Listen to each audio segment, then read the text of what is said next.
stimule la réflexion, nourrit le dialogue. Kid. OK. Ben, Cybèle, tu as une nouvelle de dernière minute pour nous?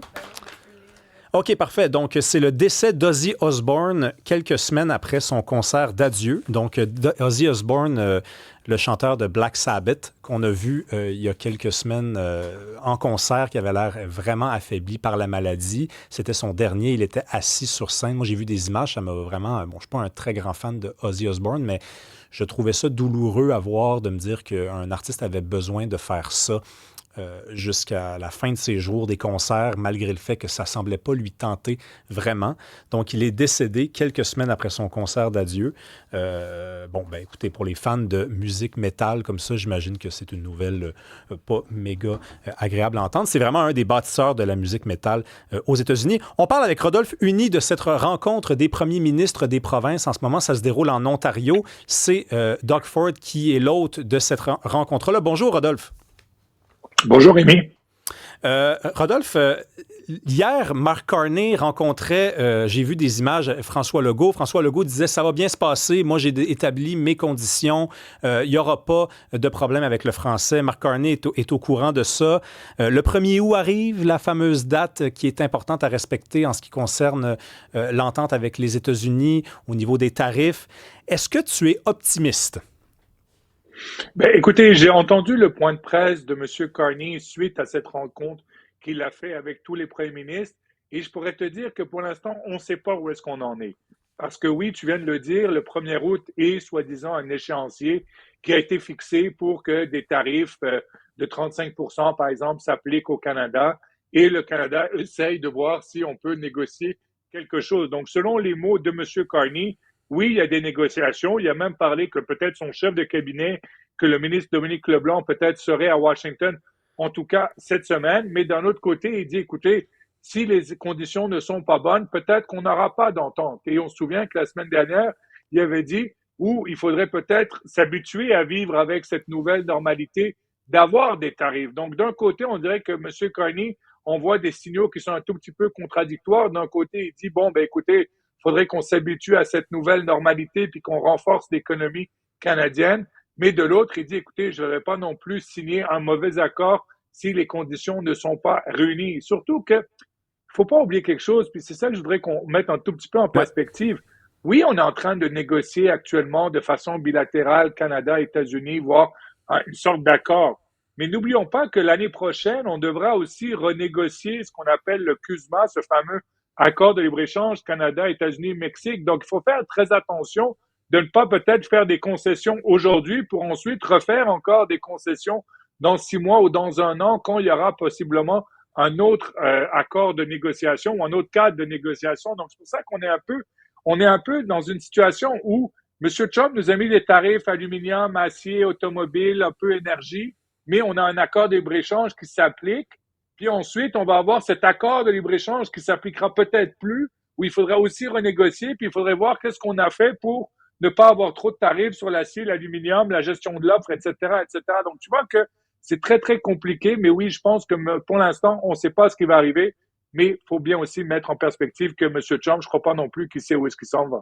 Non, puis c'est très intéressant ce que tu dis au sujet de s'habituer aux tarifs, parce que c'est comme une nouvelle façon de vivre, finalement. Ça fait à peine quelques mois qu'on vit dans ce régime-là, mais on s'habitue déjà à ça. Là, on pourrait nous annoncer dans quelques instants que les tarifs, c'est 50% sur je sais pas, sur, par exemple, les pailles en plastique. Puis là, on se dirait, bon, c'est ça. Trump a décidé que c'était 50% sur les pailles en plastique. En tout cas, aussi longtemps qu'il va être à la Maison-Blanche, on est peut-être désormais dans l'obligation de s'habituer à un climat d'intimidation comme ça, quitte à ne plus comprendre ce que ça implique après ça. Steve Bannon, qui est son conseiller, dit flood de zones inondées.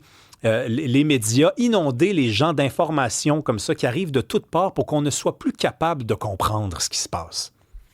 Oui, surtout que quand on parle de 50%, imaginons là, on a 50% sur certaines lignes tarifaires, puis là, imaginons tout d'un coup, ça tombe à 20, tout le monde va dire, ah, ben c'est une victoire. Ben oui, peut-être de 50 à 20, c'est une victoire, mais c'est 20% de plus qu'on avait il y a 6 mois, par exemple, puis ça, c'est une marge de profit pour certaines entreprises qui vient tout simplement de disparaître. Donc, c'est pour ça qu'aussi, des fois, M. Trump, ce qu'il fait, c'est qu'il y va avec des gros chiffres, des 50%, des 35%, pour peut-être ensuite, on vient de voir là, il vient de s'entendre aujourd'hui avec les Philippines, je viens de voir ça, je crois que c'est autour de 19%, par exemple. On a vu qu'avec l'Angleterre, c'est 10%. Donc, c'est pour ça qu'après, on se dit, ah bon, ben, on a échappé aux 50%, peut-être, mais c'est pour ça qu'il faut mettre tout ça en perspective et en contexte.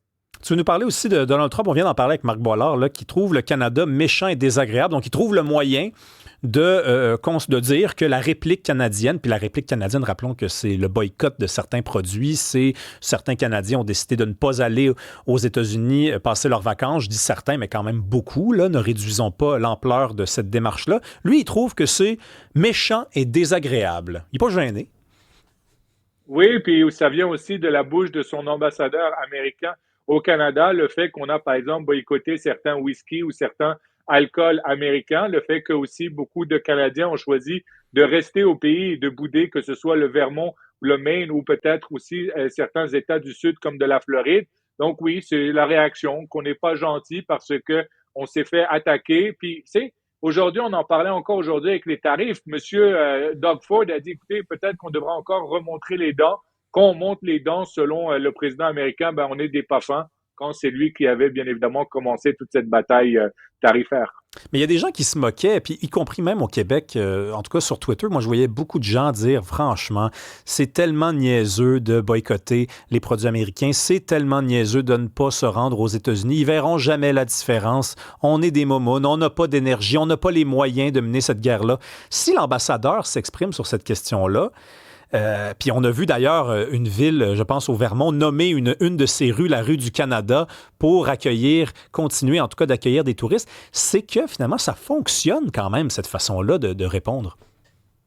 Oui, c'est sûr que des attaques ciblées ou en tout cas des mesures très ciblées, moi, nous-mêmes, à mon époque, quand j'étais au gouvernement, on l'avait fait, par exemple, de boycotter certains whisky dans certains États très républicains où on sait qu'à la fois le sénateur, le gouverneur vont en parler à la Maison-Blanche. On a qu'à penser aussi à la Floride, qui est un État républicain, un État même de Donald Trump, ne l'oublions pas, qui a une résidence en Floride. Et c'est sûr que l'impact du tourisme québécois, canadien, peut se faire sentir. Donc, je pense que oui, des fois, c'est vrai que ça fait caricatural. Je suis d'accord avec toi. Des fois, se dire, bon, OK, je lâche le jus d'orange ce matin, je vais faire mal aux États-Unis. C'est sûr que ça peut faire caricatural, mais il y a certaines mesures, des fois, qu'on arrive à bien cibler certaines usines ou certains produits. Moi, je me souviens, à mon époque, je pense qu'il y avait même des matelas qu'on avait, par exemple, mis des tarifs dessus, puis ça avait fait très, très mal à certaines entreprises dans certains États très, très ciblés. Tu veux nous parler aussi de l'affaire Epstein. J'avais hâte de t'entendre parler là-dessus. C'est une affaire qui... il y a deux sortes de personnes qui s'expriment là-dessus. Il y a les gens qui sont pas très sérieux, puis il y a des gens qui sont très sérieux aussi, puisqu'ils ont compris que c'est une affaire essentiellement politique. L'administration Trump va se tourner vers l'ancienne compagne condamnée Ghislaine Maxwell. Elle est en prison. C'est la compagne de Jeffrey Epstein. Oui, l'ancienne compagne de Jeffrey Epstein, celle qui, on peut l'appeler celle qui a racolé, ou en tout cas qui a fait qui est partie chercher beaucoup des victimes que maintenant elle est en train de purger. C'est ça qui est quand même extraordinaire. Elle a été condamnée, elle est en train de purger une peine de prison et on entend maintenant que le numéro 2 de la justice américaine veut la rencontrer pour avoir plus d'informations sur le cas Epstein. Alors, écoute, c'est quand même extraordinaire. Même Donald Trump, on lui a posé la question, puis il était dans le bureau ovale, il a dit, ah, c'est peut-être une bonne idée, je suis pas au courant. Mais d'avoir quelqu'un qui est passé par le processus judiciaire, qui a été condamné, qui est en prison, puis là, maintenant, tout d'un coup, le ministère de la Justice dit, ah, ben, tu sais quoi, peut-être qu'on aura quelque chose à lui poser comme question pour un tout petit peu faire la lumière, donc on va la convoquer. Donc, on voit que c'est une immense mesure, en tout cas, de diversion pour changer le mal de place, parce qu'actuellement, les partisans de M. Trump sont en train d'attaquer M. Trump pour, depuis 2 semaines, ce manque de transparence concernant ce fameux dossier Epstein. Oui, d'autant plus que cette femme-là, elle demande d'aller en appel. Donc, c'est comme si elle ne reconnaissait pas, en tout cas, l'ensemble des torts qui lui sont reprochés. Et donc, elle n'est pas finalement une interlocutrice sérieuse, mais elle est prise très au sérieux par une administration qui est dans l'embarras. Toi, Rodolphe, est-ce que tu penses que ça pourrait, parce que certains disent ça, vraiment nuire davantage que ça ne le fait déjà à l'administration Trump? Écoute, moi, de mon expérience politique, ce qui fait toujours le plus mal, c'est jamais le scandale en lui-même, c'est le camouflage.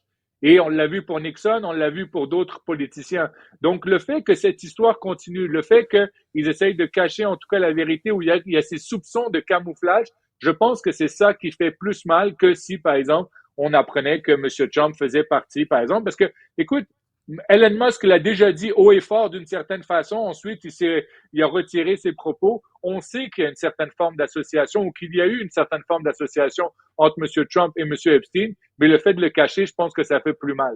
Ouais, puis rien pour donner, je sais pas moi, une substance à la politique américaine qui est vraiment, on l'a assez soucieuse et partisane des scandales à potins, cette politique américaine-là. On se rappelle l'affaire avec Bill Clinton, qui avait reçu une fellation dans son bureau. On se rappelle du Watergate. Mais on est encore dans les scandales comme ça qui ont, bon, une envergure, disons, très douteuse. Merci beaucoup, Rodolphe. On se parle très bientôt. Merci.